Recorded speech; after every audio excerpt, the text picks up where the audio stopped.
वर्तमान में अमेरिका और ईरान के बीच जो युद्ध चल रहा है उसकी वजह से मिडिल एशिया से आने वाले जहाज़ों पर हमेशा खतरा मंडराता रह रहा है।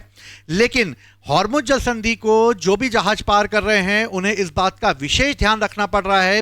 कि कहीं से अमेरिका, इजराइल या ईरान का कोई भी एक ऐसा मिसाइल आकर उन पर ना लग जाए या कोई ऐसा खतरा उन पर ना मंडाने लगे जिसकी वजह से उनके जहाज को भारी नुकसान उठाना पड़े। लेकिन अभी वर्तमान में यूएई से आने वाले एक जहाज जिस पर एक कच्चे तेल से भरा हुआ टैंकर रखा हुआ था जिसका नाम MT ओलंपिक जो है फायर था,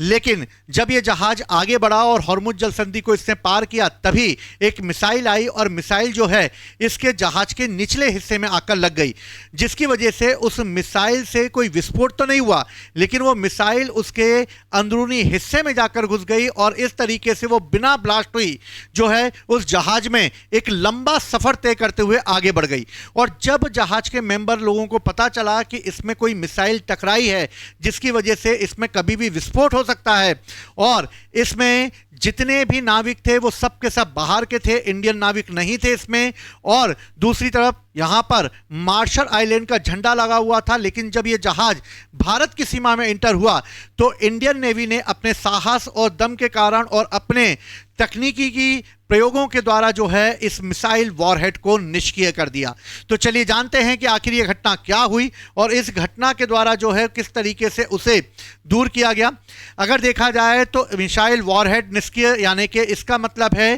कि मिसाइल को ब्लास्ट होने से रोकना है। और जब कोच्चि यानी भारतीय नौसेना में कच्चे तेल के टैंकर MT ओलंपिक लाइफ से एक विस्फोट ना हुआ, मिसाइल मिला यानी कि मिसाइल वॉरहेड यानी अनएक्सप्लॉयड मिसाइल वॉरहेड को सुरक्षित रूप से निकाल लिया गया।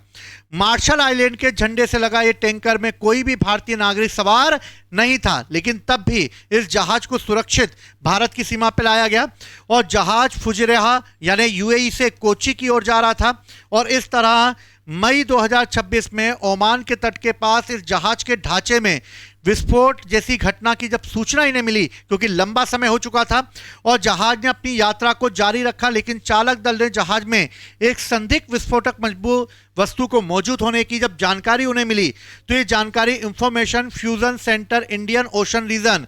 को दी गई और इसके माध्यम से भारतीय नौसेना अलर्ट हो गई। और भारतीय नौसेना ने इसकी गंभीरता को देखते हुए कोचीन के सर्दर्न नेवल कमांड में विशेषज्ञ एक्सप्लोजिव ऑर्डिनेंस डिस्पोजल टीम का गठन किया और जहाज की जांच शुरू की गई। और पता चला कि इसमें एक बाहरी ढांचे को भेदता हुआ एक उसके आंतरिक हिस्से में एक फ्यूल टैंक के पास जाकर वो फंस गया है। तो एक ऑपरेशन चलाया गया जो कि बहुत ही खतरनाक था। अगर इसमें विस्फोट हो जाता तो पूरे जहाज को ये डुबा देता, लेकिन भारत ने अपनी विशेषज्ञता और तकनीकी दक्षता के कारण इसमें लगे हुए मिसाइल वॉरहेड को बाहर निकाल दिया। इसलिए इंडियन आर्मी जो है देखा जाए तो इंडियन नेवी जो है वो बहुत ही अपनी दक्षता और तकनीकी के लिए जानी जाती है और उसने एक बहुत बड़े ऑपरेशन को अंजाम दे दिया। इसी के साथ जो ये जहाज था ये सुरक्षित हो गया। जय हिंद, जय भारत।